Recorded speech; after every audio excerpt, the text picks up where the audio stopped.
ಮುದ್ದೇಬಿಹಾಳ ತಾಲೂಕಿನ ಅಡವಿ ಸೋಮನಾಳ್ ಗ್ರಾಮಸ್ಥರು ಕುಡಿಯುವ ನೀರಿಗಾಗಿ ಪರದಾಡುತ್ತಿದ್ದಾರೆ. ಗ್ರಾಮದಲ್ಲಿ ನೀರಿನ ಸಮಸ್ಯೆ ತೀವ್ರವಾಗಿದೆ. ಅಧಿಕಾರಿಗಳ ನಿರ್ಲಕ್ಷ್ಯತನದಿಂದ ಬೇಸರಗೊಂಡ ಗ್ರಾಮಸ್ಥರು ಇದೀಗ ಪ್ರತಿಭಟನೆ ಹಾದಿ ಹಿಡಿಯುತ್ತಿದ್ದಾರೆ.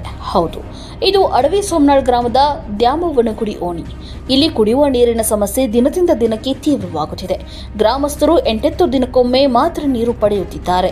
ಇದರಿಂದಾಗಿ ಹಿರಿಯರಿಗೆ, ಮಹಿಳೆಯರಿಗೆ, ಮಕ್ಕಳಿಗೆ ನೀರು ತರಲು ತುಂಬಾ ಕಷ್ಟವಾಗುತ್ತಿದೆ. 15 ದಿನಗಳ ಹಿಂದೆ ಮಹಿಳಾ ಆಯೋಗದ ಅಧ್ಯಕ್ಷೆ ನಾಗಲಕ್ಷ್ಮಿ ಚೌಧರಿ ಅವರು ಗ್ರಾಮಕ್ಕೆ ಭೇಟಿ ನೀಡಿ ಈ ಸಮಸ್ಯೆ ಬಗ್ಗೆ ಅಧಿಕಾರಿಗಳಿಗೆ ಖಡಕ್ ಸೂಚನೆ ನೀಡಿದ್ದರು. ಆದರೆ ಅಧಿಕಾರಿಗಳು ಮಾತ್ರ ತಲೆಕೆಡಿಸಿಕೊಳ್ಳದೆ ನಿರ್ಲಕ್ಷ್ಯ ತೋರುತ್ತಿದ್ದಾರೆ. ಗ್ರಾಮಸ್ಥರು ಅಧಿಕಾರಿಗಳ ಈ ನಿರ್ಲಕ್ಷ್ಯವನ್ನು ಸಹಿಸಿಕೊಳ್ಳಲು ತಯಾರಾಗಿಲ್ಲ. ಮುಂದಿನ ಸೋಮವಾರ ಪಿಡಿಒ ಕಚೇರಿ ಎದುರು ಬೀಗ ಹಾಕಿ ಪ್ರತಿಭಟನೆ ನಡೆಸುವುದಾಗಿ ತಿಳಿಸಿದ್ದಾರೆ. ವರದಿ ಮುತ್ತು ಟಕಳಕ್ಕಿ.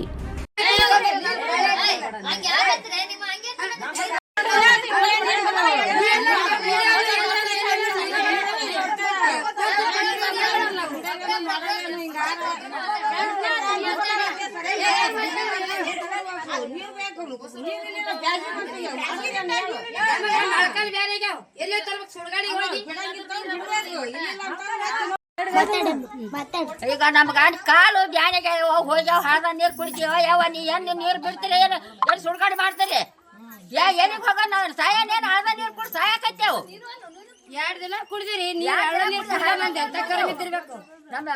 ದಗದಕ್ಕೆ ಹೋಗೋದು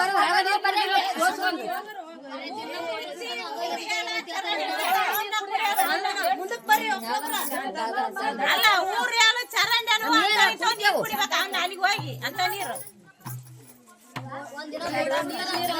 ಎಲ್ಲ ಊರಾಗ ನೀರು ರಗ ಆಡತಿ. ನಮ್ಮ ಊರಾಗ ಅಂತ ನೀರ ಇಲ್ಲ ರೊಟ್ಟ ಯಾರು ಕೇಳಾರಿಲ್ಲ ಏನಿಲ್ಲ ಸಾಕಷ್ಟು ನೀರು ಬಿಡ್ತಾರ.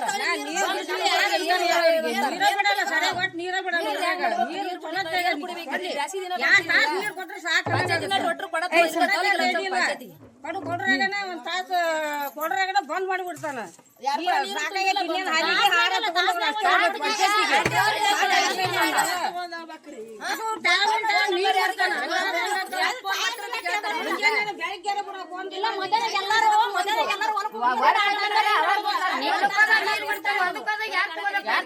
ನೀರ್ ತಗೊಂತ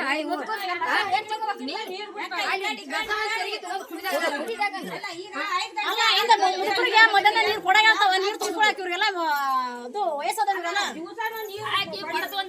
ಗುದ್ದು ಗುದ್ದು ಹಿಂಗ ನೀರ್ ನೀರು ನೀರು